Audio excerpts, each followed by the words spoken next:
there was such a cohesion about the side that Luis de la Fuente had chosen a bunch of players that now talking about it in the mix zone after the game was saying, I don't think we've enjoyed being with a group of people as much as we enjoy here, which is interesting because they all go back to the clubs. But yeah, there was something that was created there by Luis de la Fuente, by the federation, this idea that they had to be creatives, let's give it a go. Within an order, of course, you can be the best version of yourselves.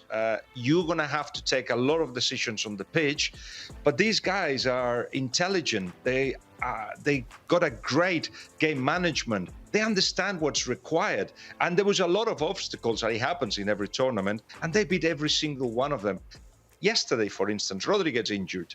And I was doing the BBC and talking to English commentators. And of course, because they relate a lot of what happens in the football pitch to the individuals, and they realized the importance of Rodri, it was like, wow, they changed the tune from like, oh my God, we're not very good, to Rodri's out. Now it can happen. And I was thinking, but there is a structure. There is a culture of the team. There is a way of playing. And the ones that are coming from the bench make a difference, or at least equal what's been produced before. And Zubimendi comes in, and the first thing he does is something he doesn't normally do at Real Sociedad: drive with the ball. And then Johnston stops him, yellow card. So this is a context that allows the individuals to shine. That to me is fantastic. And I jump then to another thing that impressed me to the end of the game. Alvaro Morata said very openly something that he'd been suggesting for a while. If it wasn't for Bojan, Kerkic, and if it wasn't for Iniesta, I wouldn't be in these European Championships. Bojan Kerkic, former Barcelona player, and many other things, AC Milan, Ajax, etc. Montreal. And Iniesta, of course. Yeah, Montreal. And Iniesta, of course, who's still active in Barcelona, etc. They suffered depression, both of them. And Alvaro Morata was brave enough to say, look, this is me. I have been struggling. I am struggling.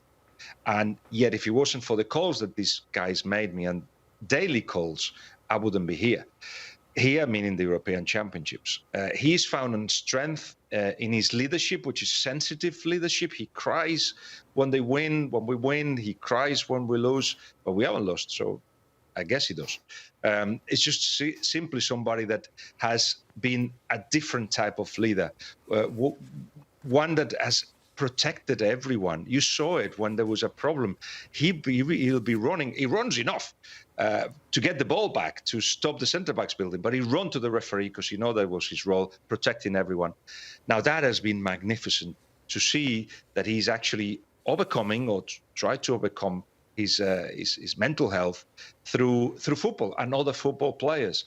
So this has been much more than just football, when Nico Williams and Lamine Yamal have actually managed to be involved in 10 of the 15 goals, either assisting or scoring.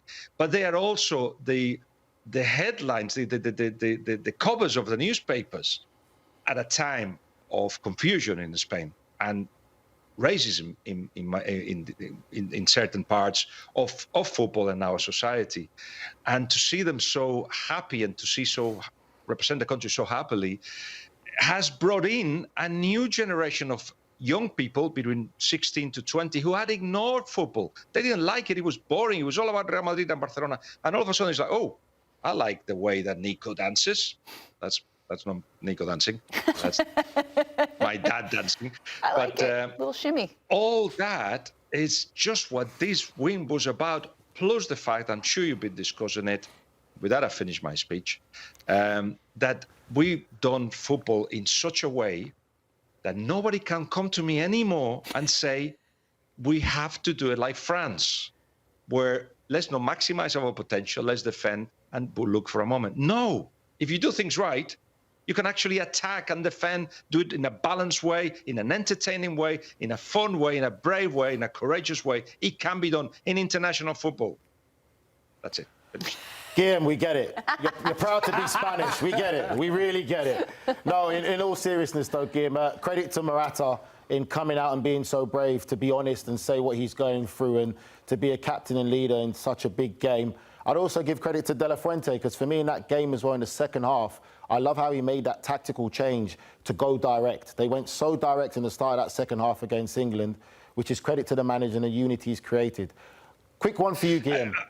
If you take away Lamine Yamal and Nico Williams, who for you has had a standout display for Spain throughout this tournament that could potentially lead to a big move? A big move. Well, Rodri will be the other one, of course, but he's happy at Manchester City. Dani Olmo is clearly the one. 60 million euros will take him. I think if there is a big team with that kind of budget that don't consider him, it's just a waste. I mean, you've seen what he can do as he was getting much fit, because he has had injury problems at the end of the season. In fact, he had 3 injuries that kept him out for a third of the season in this last one. But it's an accident. It hadn't happened before. I'm sure it wouldn't happen after. You're talking about somebody that understands the game again, who plays between the lines if it's necessary, but can be the false 9 or can be wide. In fact, that's how it all started with Spain, with Dani Olmo, one of the wingers. And Luis de la Fuente, again, has created the conditions for him to shine, because he's had him with the under-19s, with the under-21s. He's been a regular in his team. It made him feel important, knew that he was injured. Don't worry about it. We'll call him and said, don't worry about it. You're still going to be very important. And he became absolutely crucial with 3 goals. So best goal scorer of the tournament with another 4 other players. And just, you know, the guy that has finishes, assists, leads, and keeps the ball in the most difficult parts of the pitch. Guillem, we've talked a lot about the influence of Luis de la Fuente and what a manager he is. He's 63 years old. It just came out that his representative said he'd be interested in the U.S. men's national team vacancy as the head coach. I know you've also spoken about Rafa Benitez. It seems like if you're, I've spoken about Xavi now, who's available. It seems like if you are an American, that getting a Spanish coach, given all the success of the Spanish Federation with coaches, that you go for one of these guys. Is the U.S. men's national team job attractive to a De La Fuente, really, and a Rafa Benitez? Is this something that you could see happening? I think Luis de la Fuente has got a contractual situation with the federation. Even though he renewed his contract, his wages are very, very low. It tends to happen at national level. You're not going to become very rich at national level. But I think he was a little bit unhappy that the federation actually went like, this would do for you. And in the press conference after the game, he was kind of saying, maybe you all have to recognize my value now. It was the first time that he spoke this way, but he's talking to the federation. So it's interesting that his agent or anybody will come out saying, and he'll be able, to go or available for other jobs. I think he just wants to reinforce his position in the federation. Rafa Benitez is a different story. And Rafa Benitez not only will bring you a manager, a coach even, that, because he is a coach first and foremost, that will make the team better in my eyes, but also he's got the bigger picture in his head. He has been a manager in England. He's been a different, in China, where he developed the academy as well as the first team. And of course, he comes from Spain and has been at the academy of Real Madrid. All that, imagine if you just put all that, not just in the first team, in the men's first team, but also in the federation. And he's the kind of guy that will help with that. He wants to do that. Xavi Hernandez has got a bit of that in him as well. If he wants to do that job, I'm sure he won't just want to be the coach. He'll want to be the guy that helps develop football in the United States. So there is 3 examples of people that have got the bigger picture in their head. But I'm telling you, out of the 3, with Xavi Hernandez, who I think he needs a little bit of a break, and will go back as a Barcelona manager in the future when he's needed. In Rafa Benitez, you've got a manager that is at that time in his career where not only is attractive, he will come with the energy to try to change matters and improve. He had De La Torre at Celta, has spoken a lot to him about what it is to be national coach in the United States. And it'll be interesting if he gets the call. I wouldn't be mad. No, I would not be mad. I don't. You would not be mad at what? Rafa. I wouldn't be mad at these options that we're talking about, because there are some people that say, oh, we need a young, energetic manager. Oh, we need a manager who's had a proven track record internationally, as opposed to just in the club sense. For me, I want a manager who knows what the hell they're doing. Yeah. That's what I want. Just common sense. Can I say, Charlie? Can I say, who won the titles this season? What did you say? Fuente 63? Ancelotti, Gasperini, Mendilibar, all these guys are over 60.